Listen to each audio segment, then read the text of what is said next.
টানা 2টি টি-20 সিরিজে হোয়াইট ওয়াশ ভারতকে যেন হাসতে ভুলিয়ে দিয়েছিল। যে টিম ইন্ডিয়া জিততেই অভ্যস্ত তারাই হন্যে হয়ে খুঁজছিল একটা জয়। টানা 6টি টি-20 ম্যাচে পরাজয় সে তো গোটা দলের মানসিকতায় চাপ বাড়িয়েছিল বিস্তর। অবশেষে ফরম্যাটের বদল, 20 ওভার থেকে 50 ওভারের লড়াই। ভারত দলে ফিরিয়ে আনে ত্রিশক্তিকে। রোহিত, কোহলি ও জাসপ্রীত বুমরা ফিরতেই দলটাতে যেন নতুন প্রাণের সঞ্চার হলো। অবশেষে টিম ইন্ডিয়া হাসতে পারল প্রাণ খুলে। জাসপ্রীত বুমরা দেখালেন ওয়ানডের কৌশলকে তিনি ভুলে যাননি। অক্ষর প্যাটেল করলেন দুর্দান্ত এক প্রত্যাবর্তন। আর ইংল্যান্ড নিজেদের মাঠেই ভুল কৌশল অ্যাপ্লাই করে হেরে বসল ম্যাচ। সাথে ভাঙল 12 বছরের এজবাস্টন দুর্গ। এজবাস্টনের এই ম্যাচটা ছিল জাসপ্রীত বুমরার জন্য বিশেষ পরীক্ষার মঞ্চ। এখনও কি ইঞ্জিনের কর্মদক্ষতা আগের মতোই আছে কিনা তার জানান দেয়া লড়াই। কারণ 2023 ওয়ানডে বিশ্বকাপে ভারত অস্ট্রেলিয়ার বিপক্ষে হেরে যাওয়ার পর তিনি আর কোনো 50 ওভারের ম্যাচ খেলেননি। সেই সময়ের মধ্যে ভারত 26টি ওয়ানডে খেললেও তাকে সংরক্ষণ করে রাখা হয় গত 3 বছরে 2টি টি-20 বিশ্বকাপের জন্য। আর যে সিদ্ধান্তই ভারতের টানা 2টি বিশ্বকাপ জয়ের অন্যতম কারণও হয়ে দাঁড়ায় 2027 ওয়ানডে বিশ্বকাপের আগে। তাই আবার 50 ওভারের লড়াইয়ে তাকে ফিরিয়ে আনা, তাও তার ক্যারিয়ারের ব্যর্থ এক আইপিএল মৌসুমের পর। আর দীর্ঘ বছর কাটিয়ে তিনি ফের চমকে দিলেন।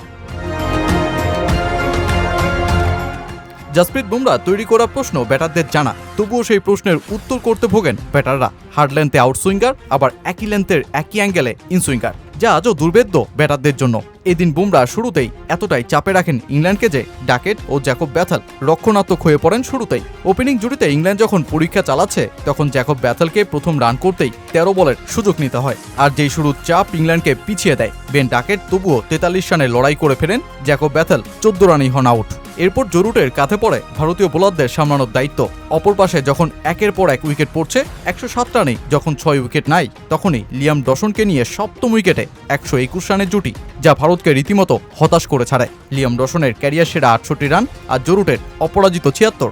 ইংল্যান্ড যেই ধ্বংসস্তূপের ইনিংস থেকেও লক্ষ্যটা ছুড়ে দেয় 258 রানের।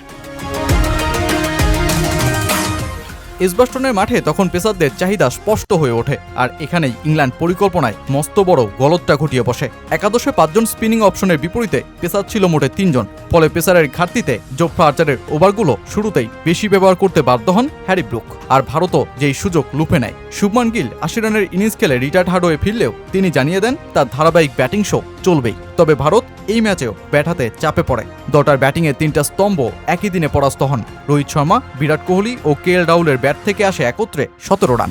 ওয়ানডেতে রোহিত, কোহলি একসাথে ব্যর্থ হওয়ার ঘটনাও তো বিরল। আর সেই চাপের মুহূর্ত থেকে বল হাতে 4 উইকেট নিয়ে অক্ষর প্যাটেলের দুর্দান্ত একটা প্রত্যাবর্তন।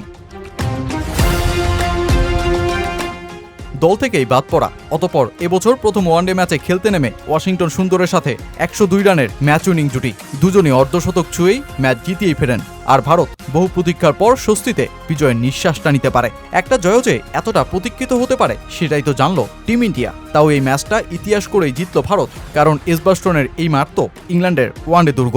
তারা টানা 7টি ওয়ানডে জিতেছে এই মাঠে। সবশেষ 2014 সালে ভারতই 9 উইকেটে হারিয়েছিল ওদের। এবার দীর্ঘ 12 বছর কাটিয়েই ইংল্যান্ডের এজবাস্টনে দেখতে হলো আরেকটা পরাজয়, তাও সেই ভারতের বিপক্ষেই।